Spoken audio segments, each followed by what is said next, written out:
हमारी संस्कृति, हमारे संस्कार सदा रहें हमारे साथ। सब्सक्राइब करें तिलक। मैं आप सबकी महानता को प्रणाम करती हूँ। ऐसा महान कार्य करने वाले महापुरुषों की सभा में फिर ये कलह का कोलाहल क्यों? अमृत की प्राप्ति के लिए हम सबने परिश्रम किया था, परंतु इन असुरों ने हमारे भाग का अमृत ही छीन लिया। जिसके पास शक्ति होगी वही तो छीन सकता है। परंतु शक्ति तो न्याय का तराजू नहीं होती। तो फिर शक्ति का क्या लाभ? शक्ति तो न्याय की रक्षा के लिए होती है।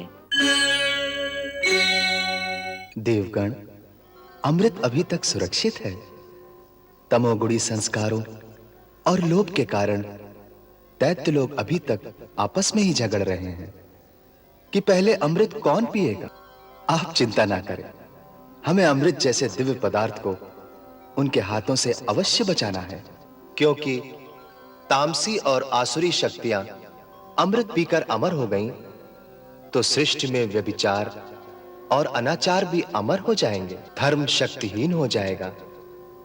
यह बड़ी संकट की घड़ी है, इसलिए धर्म की रक्षा के लिए, धर्म को विनाश से बचाने के लिए हमारा स्वयं आना परम आवश्यक हो गया है। तब भगवान ने देवताओं की सहायता के लिए स्वयं एक सुंदर स्त्री का रूप धारण किया।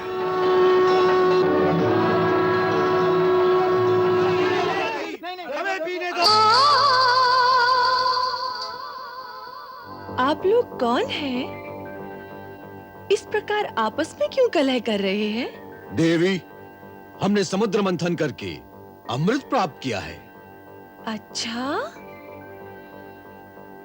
जिन्होंने ऐसा महान कार्य किया वो सब भी कितने महान होंगे। मैं आप सबकी महानता को प्रणाम करती हूँ। ऐसा महान कार्य करने वाले महापुरुषों की सभा में फिर ये कलह का कोलाहल क्यों? अमृत की प्राप्ति के लिए हम सबने परिश्रम किया था, परंतु इन असुरों ने हमारे भाग का अमृत ही छीन लिया। जिसके पास शक्ति होगी वही तो छीन सकता है। परंतु शक्ति तो न्याय का तराजू नहीं होती। तो फिर शक्ति का क्या लाभ? शक्ति तो न्याय की रक्षा के लिए होती है। न्याय का मापदंड तो धर्म के द्वारा होता है। आप कौन से कुल के हैं? अवश्य ही कोई नीच कुल होगा जो न्याय और धर्म की इतनी भी व्याख्या नहीं जानते। देवी, हमारा कुल नीच नहीं, हम महर्षि कश्यप के संतान हैं। महर्षि कश्यप की संतान और ऐसी अधर्मी?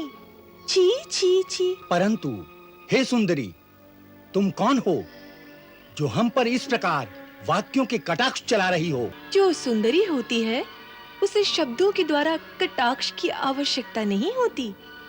वो तो केवल भ्रुकुटी मात्र हिला दे तो आधा जगत मदहोश हो जाता है। जगत के प्रत्येक प्राणी को मोहना ही मेरा काम है, तभी तो मोहिनी मेरा नाम है। स्वच्छंद हूँ, सभी स्थानों पर विचरती रहती हूँ, और जहाँ पर कहीं अच्छे लोगों की सभा चल रही हो वहाँ अपने नृत्य और संगीत से उनकी सेवा भी करती हूँ, मनोरंजन भी करती हूँ, क्योंकि किसी के मन का मनोरंजन करना ही संसार में सबसे बड़ा पुण्य का काम है। परंतु यहाँ तो कलह कलेश है, द्वेष है, अन्याय है। यहाँ मेरा मन नहीं लगेगा।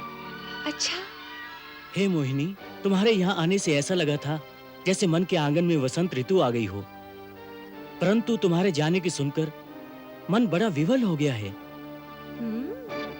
अगर हम ये कलह छोड़ दें और द्वेष मिटा दें तो क्या तुम यहाँ रुकोगी और हम सबका मनोरंजन करोगी? बड़े चतुर हो। न्याय अन्याय की बात नहीं की। हम अन्याय भी नहीं करेंगे। परंतु इसका निर्णय कौन करेगा? तुम। हाँ, तुम। हम न्याय अन्याय, धर्म अधर्म का सारा निर्णय तुम पर छोड़ते हैं। प्रमाण? प्रमाण तो ये है, ये है अमृत कलश, जिसे चाहे पिला दो, जिसे चाहे प्यासा मार डालो। ना ना ना, इतना बड़ा उत्तरदायित्व मेरे कंधों पर ना डालो। मेरे कंधे बड़े कोमल हैं। मेरा मन बड़ा चंचल है। शास्त्र कहता है कि कुलीन पुरुषों को किसी स्वच्छंद नारी पर कभी विश्वास नहीं करना चाहिए। तुम महर्षि कश्यप के कुल से हो, फिर सोच लो। बड़े से बड़ा कुलीन, बड़े से बड़ा शूरवीर, बड़े से बड़ा महात्मा और बड़े से बड़ा योगी जब किसी सुंदरी के नयन बाण से घायल होकर घुटने टेक देता है तो वो अपना धर्म, अपना कुल, अपनी वीरता, अपनी तपस्या, सब कुछ उसकी ठोकरों में डाल देता है। तब उसे उचित अनुचित, पाप पुण्य, अच्छे बुरे का कोई भान नहीं रहता। वही दशा हमारी। जो तुम्हारी इच्छा हो वैसा ही करो। योग्य अयोग्य, पात्र कुपात्र तुम ही जानो। जिसे अमृत के योग्य समझो उसे अमृत दो। जिसे अपने सौंदर्य के योग्य समझो उसे अपने सौंदर्य का रसपान कराओ। और जिसे अपने योग्य समझो उसे अपना आप सौंप दो। जो तुम्हें पालेगा उसे फिर अमृत की क्या आवश्यकता। अच्छी बात है, अब मैं ही न्याय करूंगी।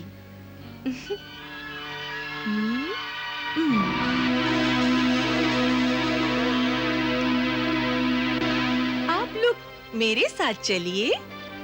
आइए। आइए। देवता इस ओर और दानव इस ओर विराजिए।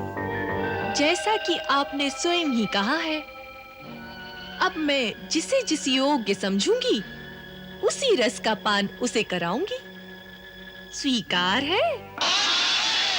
परंतु नृत्य के साथ। हाँ, नृत्य के साथ। अच्छा।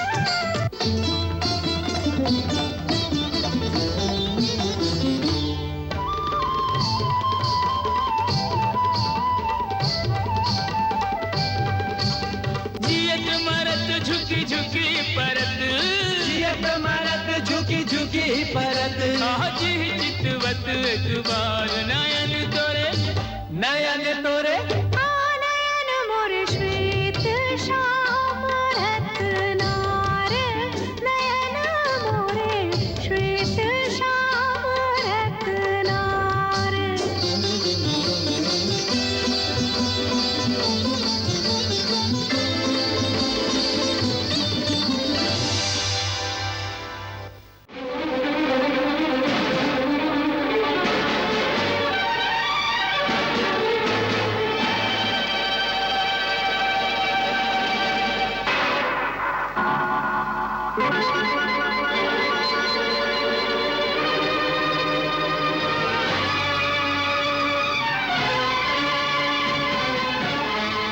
मोहिनी, ये तो दानव है।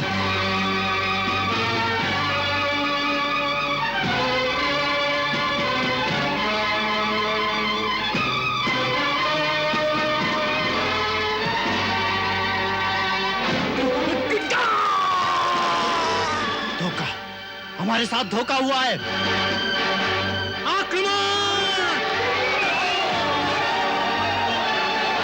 तत्पश्चात देवता और असुरों में वो भयानक युद्ध छिड़ गया जिसे पुराणों में देवासुर संग्राम कहा जाता है। अमृत पीकर देवता बलवान हो चुके थे, इसलिए अंत में इंद्र के हाथों स्वयं महाराज बलि भी मारे गए। दैत्यों के गुरु शुक्राचार्य संजीवनी विद्या जानते थे, इसलिए युद्ध के पश्चात उन सब राक्षसों को जिनके सिर धड़ से अलग नहीं हुए थे, उन सबको शुक्राचार्य ने संजीवनी विद्या के द्वारा फिर से जीवित कर दिया। गुरु की कृपा से दैत्यों का राजा बलि फिर से जीवित हो गया।